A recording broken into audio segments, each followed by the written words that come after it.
अस्सलामुअलैकुम। Sources of organic compounds में अब तक जो हमने पढ़ा वो था फॉसिल रिमेन्स की एक टाइप कोल। सेकंड टाइप जो हमारे पास आती है फॉसिल फ्यूल्स की वो हमारे पास होती है पेट्रोलियम। पेट्रोलियम हमारे पास लैटिन वर्ड होता है जिसमें पेट्रा का मीनिंग होता है रॉक और ओलियम का मीनिंग होता है ऑयल यानी rock oil. Petroleum refers to rock oil और क्रूड ऑयल। अब इसे रॉक ऑयल या क्रूड ऑयल क्यों कहते हैं? रॉक ऑयल हम इसलिए कहते हैं क्योंकि ये हमारे पास ज़मीन के अंदर अमूमन पत्थरों में पाया जाता है। It is found under the earth crust trapped in rocks. ये हमारे पास रॉक्स के अंदर पाया जाता है जिसे हम रॉक्स से एक्सट्रैक्ट करते हैं, इसलिए इसका नाम हमारे पास रॉक ऑयल होता है।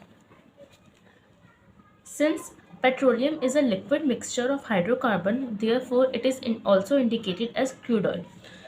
अमूमन जो पेट्रोलियम है हमारे पास वो हमारे पास लिक्विड फॉर्म में पाया जाता है, यानी it is a liquid mixture of hydrocarbon. इसीलिए हम इसको क्रूड ऑयल भी कहते हैं। क्यों? क्योंकि क्रूड ऑयल का मतलब होता है कोई भी एक ऐसा मिक्सचर ऑफ हाइड्रोकार्बन जो लिक्विड फेस के अंदर हो। यानी अगर हमारे पास कोई भी mixture of hydrocarbon liquid phase के अंदर होगा तो हम उसे कहेंगे crude oil. Crude oil means a mixture of hydrocarbons that exist in the liquid phase in natural underground reservoir। यानी जो हमारे पास नेचुरली ज़मीन के अंदर लिक्विड फॉर्म के अंदर पाया जाए मिक्सचर ऑफ हाइड्रोकार्बन उसे हम कहते हैं क्रूड ऑयल। तो पेट्रोलियम में हमारे पास लिक्विड मिक्सचर होता है हाइड्रोकार्बन का, इसलिए इसे क्रूड ऑयल कहा जाता है। और ये हमारे पास ज़मीन के अंदर पत्थरों में मिलता है, इसलिए इसे रॉक ऑयल भी कहते हैं। जिस तरह हमारे पास कोल था वो एक प्लांट डिराइव्ड फॉसिल फ्यूल था, यानी हमें वो प्लांट के रिमेन्स से मिलता था। इसी तरीके से जो पेट्रोलियम होता है हमारे पास वो मरीन डिराइव्ड फॉसिल फ्यूल होता है, यानी कि ये हमारे पास जो मरीन एनिमल्स थे उनके जो रिमेन्स रह जाते हैं ज़मीन के अंदर ये उनसे हमें मिलता है, इसलिए it is a marine derived fossil fuel. It is use for transportation and power generation.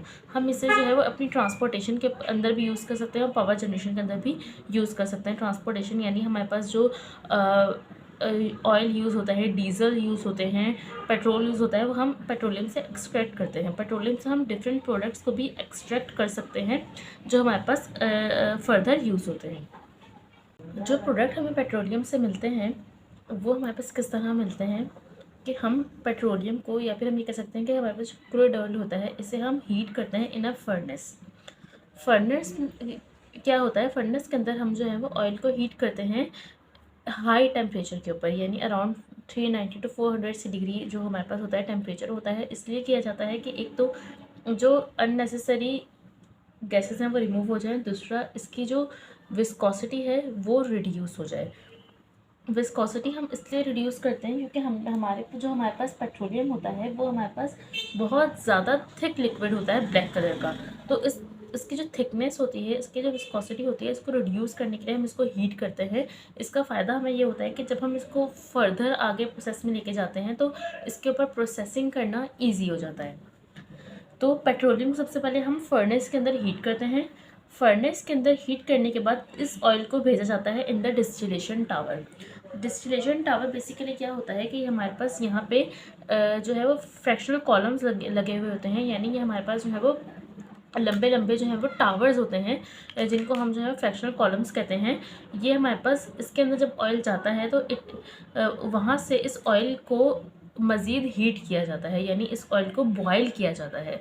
Boiling करने से क्या होता है कि जो डिफरेंट कंपोनेंट्स होते हैं वो अपने अपने रिस्पेक्टिव बॉयलिंग पॉइंट पे वेपराइज होना शुरू होते हैं और वेपर्स बन के जो है वो ऊपर आ जाते हैं। फिर हम उन वेपर्स को कलेक्ट कर लेते हैं और इस तरीके से हमारे पास डिफरेंट जो प्रोडक्ट हैं वो अपने अपने बॉयलिंग पॉइंट पर वेपर्स बन के सेपरेट होना शुरू हो जाते हैं।